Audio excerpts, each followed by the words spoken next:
போகுதே. வாழ்க்கையின் வேர்களோ மிக ரகசியமானது. ரகசியம் காண்பதே நம் அவசியமானது. தேடல் உள்ள உயிர்களுக்கே தினமும் பசி இருக்கும். தேடல் என்பது உள்ளவரை வாழ்வில் ருசி இருக்கும். பாடல் போல தேடல் கூட ஒரு சுகமே. இசை பாடி வரும் இளம் காற்றுக்கு உருவமில்லை. காற்றலை இல்லை என்றால் ஒரு பாட்டொலி கேட்பதில்லை. ஒரு காலம் வருகையில் உள்ளம் கொள்ளை போகுதே.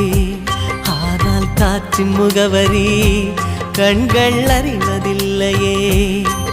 இந்த வாழ்க்கையே ஒரு தேடல் தான். அதை தேடி தேடி தேடும் மனது தொலைகிறதே.